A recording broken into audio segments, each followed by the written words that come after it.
tout le monde, ici Angelo Craig 79. J'ai une question à vous poser. Vous aimez affronter des boss? Bien sûr que oui. À moins que vous jouiez toujours des jeux comme Animal Crossing. J'adore Animal Crossing, hein, c'est pas une insulte. Hein.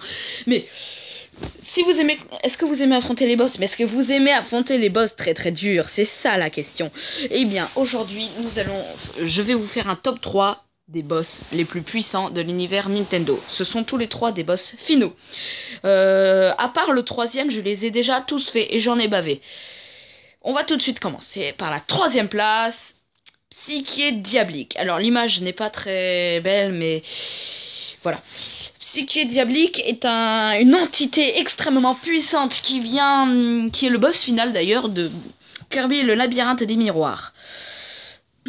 Cet être a tenté de prendre le contrôle du labyrinthe des miroirs et en voyant Meta Knight, l'a copié pour faire Meta Knight Sombre.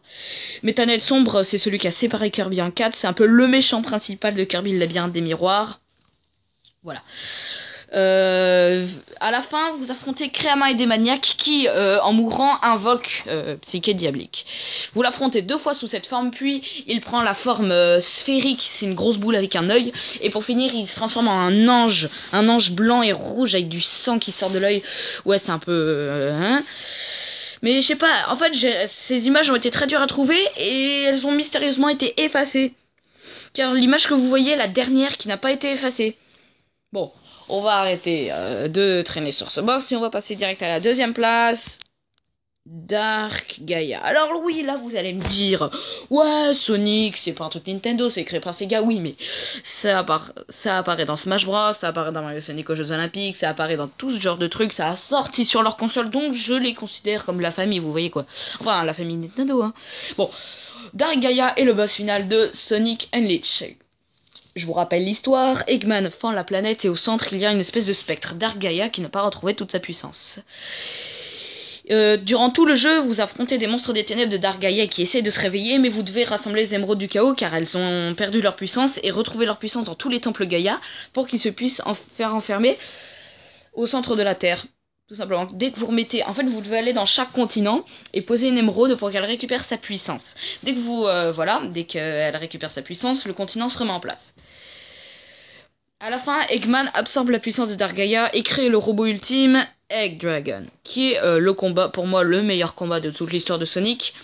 Durant le combat contre Egg Dragon, en même temps, vous tombez jusqu'au centre de la Terre. Une fois arrivé au centre de la Terre, Sonic détruit le Egg Dragon, l'énergie de Dark Gaia se libère, et là, il ressuscite. Enfin, oui. Et pour l'affronter, Chip, votre ami, qui est en réalité Light Gaia, c'est un tout petit truc, rassemble les temples qui forment un golem et vous l'affrontez. Après, Dark Gaia prend une dernière forme, la forme Perfect Gaia. Et là, vous devenez Super Sonic et vous l'affrontez. La musique de Perfect Gaia, c'est la musique Endless Possibility, une très très très belle musique, même si je préfère Live et Learn, mais ça on va pas s'attendre dessus. Même si Endless Possibility est une très belle musique. On va passer au boss le plus difficile, Bowser. Alors Bowser, pas n'importe lequel, parce qu'il y a plein de combats contre Bowser, énormément même. Je parle bien sûr du boss final de Super Mario Bros. Oui. Je vais vous faire un résumé. Vous êtes dans l'énorme château de Bowser, enfin il est pas si énorme que ça, mais il est à peu près grand. D'ailleurs, le niveau est extrêmement dur de Super Mario Bros. Oui, vous arrivez dans un couloir avec des boules de feu après avoir dépassé la porte finale. Et là, vous tombez sur Bowser dans la salle du trône, qui est sur un pont et qui vous balance des boules de feu. Derrière, on voit Peach dans la cage qui chiale. Bon, là, c'est un combat normal contre Bowser. Faut attendre qu'il saute pour passer derrière lui. Et là, vous appuyez sur le bouton, le pont se casse et il tombe. Sauf que là, on se rend compte que Peach n'était pas Peach. Peach est à un autre endroit. Il s'agissait en fait de Kamek, le sorcier, qui a balancé de la magie dans le trou. Bowser est revenu énorme avec des cheveux en flammes, des yeux rouges et là, le boss le plus difficile de la saga Mario, même si pour moi Dark Gaia est bien plus difficile, parce que quand même Dark Gaia j'ai mis 2 ans à le finir, tandis que Bowser 4 mois. Voilà, grande différence. Bon, le combat contre Bowser c'est simple. Première partie, vous l'affrontez dans un labyrinthe de lave, dans un labyrinthe et il détruit les murs, il fait des énormes coups qui démolissent les murs. Avec en ce moment des tremblements de terre, il peut faire des vagues en donnant des coups de pied. La deuxième phase, vous arrivez en bas, il y a la lave, il peut faire aussi des vagues. Et là, vous avez des espèces de plateformes, vous pouvez les voir. Et vous devez en fait passer les obstacles et en même temps il est toujours derrière à détruire les murs, à tout déglinguer partout. Même quand on est dans ce boss, la musique est épique, avec de l'orgue et tout. Et là on entend les hurlements, les tremblements, les explosions. On voit que c'est bien le chaos à ce moment-là. Limite vous affrontez le diable incarné. Bon. Après vous arrivez au bouton, Bowser tombe dans la lave, le château s'écroule sur lui parce qu'il a tout déglingué, le pauvre. Après il s'enfuit avec les autres. Et le jeu est terminé. Bon, ce n'était qu'un avis personnel, bien sûr. Pour vous, à mon avis, l'ordre est différent.